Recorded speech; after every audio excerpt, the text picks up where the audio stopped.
So hello and welcome to day 6 of 30 Grimm Days. Now before we do anything else, hopefully at some point today you might like to do your daily leaf, your little reflection on how you're feeling, whatever that feeling might be, and kind of what it is that's led to you feeling that way. So capture that using your colouring pens or pencils and writing a couple of sentences down and capturing that on your tree, if you can do, how you're feeling today.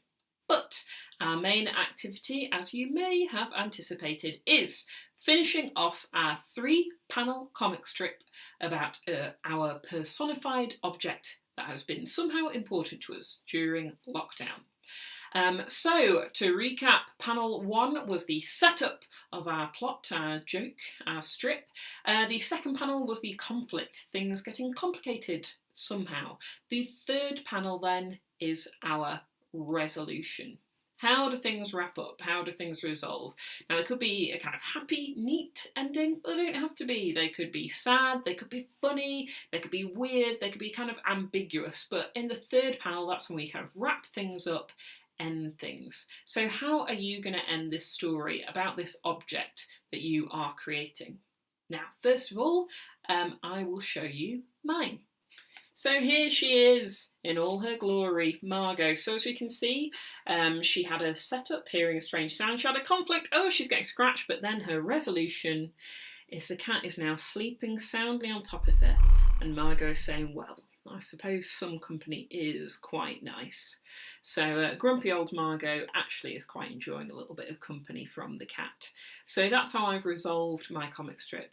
Now, one little thing that I want to say about doing this is as I was drawing it, I did my middle one, see it's quite different from my third, and maybe because I can be a little bit of a perfectionist, maybe in days past I might have been like, oh no, and have thrown it out and started again. But I think the most important thing is just to keep going.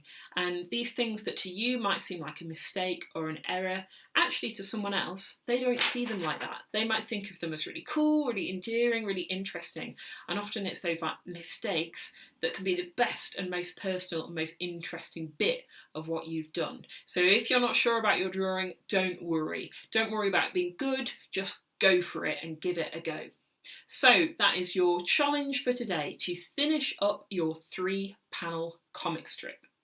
And once you've done, perhaps you might like to do more comic strips about new characters, new objects. And you know what I would really love? I would really love it if you wanted to teach someone else in your home how to make their own comic strip. You become the teacher. You show someone else what to do. So that is your little challenge for day number 6.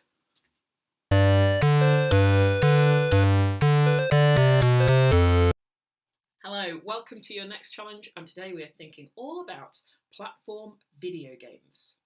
Now, platform video games are games where the character that the player controls jumps or moves through a series of platforms and obstacles. Often they're in 2 dimensions, they kind of scroll along. Now, platform video games were really popular back when video games were first becoming big.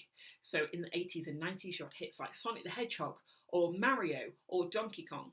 But platform video games are still around today.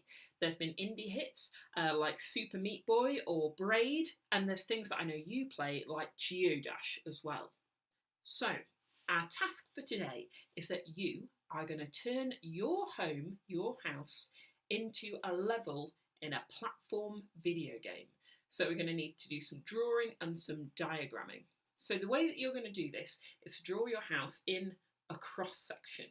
Now, I don't know if any of you have ever read any cross-section books before. I really love them, and that's what you're going to do with your house. So to draw it in a cross-section, imagine that you're looking at it from the front, and almost as if your house would be like a big cake and the front of it's been sliced off. So the wall has gone and you can just see those rooms laid out there. That is a cross-section of your house, which is what you're going to draw.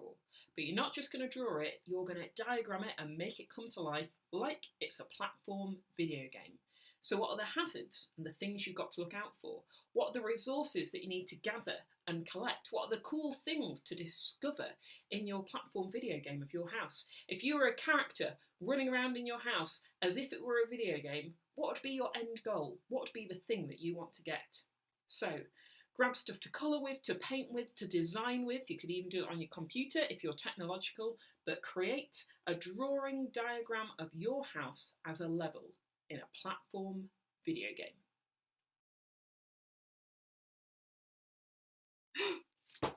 Sorry guys, I got distracted. I was just looking to see where all the other international writing centres are. Now, as you may or may not know, Grimm&Co is part of a network of writing centres across the globe, and there are loads of them. They're all over the place. From Melbourne in Australia, San Francisco in America, Kentucky, Baltimore, Florence in Italy, Sweden, Philadelphia, Dublin, Seattle, Portland, Birmingham, Alabama, Buffalo, New York, Denmark, Minneapolis, Brighton, Milan, Cincinnati, Iowa, Edinburgh, Sydney, Toronto, Vancouver, Barcelona, Santiago, Austria, Lynchburg, Austin, Texas, Turin, Italy, Amsterdam, Paris, France, Las Vegas, Sacramento, New South Wales, Australia, Reykjavik in Iceland, Los Angeles, Buenos Aires, Ann Arbor in Michigan, Pittsburgh, Portland. Phew. And the thing about them is they all have different themes as well. From pirate supply stores to monster shops, time travel marts to robot factories, there are all sorts of writing centres all across the world. But what would your dream writing centre be like? Now we know that Grimm&Co is all themed around magic and fairy tales. We even have our very own beanstalk. But what would your writing centre be like? Where would it be based? What would its theme be? What kind of things would it be in it? Now, as you imagine this, you can get as weird and wonderful as you like. Unleash those imaginations. But I would like you to draw, diagram, or write about what your dream writing centre would be and tell us all about it. That is your activity for today.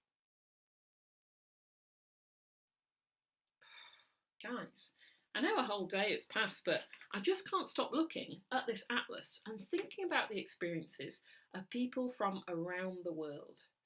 Because this thing about this crisis that we're going through is it's affecting pretty much everyone across the globe. It's going to be affecting everyone differently, but it's something that we're all part of. Now, as I said yesterday, Grimm&Co is just one of many youth writing centres around the world. In fact, we're part of an international alliance of youth writing centres. And that's the first thing we're going to look at today. I want you to go onto a website called www.youthwriting.org, where it lists all of the writing centres in this alliance. And I want you to pick one of those writing centres. Now, it could be one you've heard something about. It could be one that you know nothing about at all and you just think the name's kind of cool or interesting. So pick that centre. Then, if you like, you could do a bit of research about the place where the centre is. So you could find out anything you like. Weird facts, nice foods to eat there, cool things for young people to do in that place. It's up to you. Look at some photos, look at some videos. But once you've chosen that centre, I then want you to write a letter or a postcard or a message to a person going to that centre, another young person who goes to that place's writing workshops. And to that young person, you could say anything that you want to say. You could tell them about your experiences of this global situation that we're going through. You could ask about how it's been for them. You could ask about the things that they normally do in their writing centres. What are the coolest projects they've been involved in? You could maybe pass on some words of encouragement or advice. You could ask them what they've been doing over the past few weeks that's kept them upbeat, that's been fun or calm or cool to do.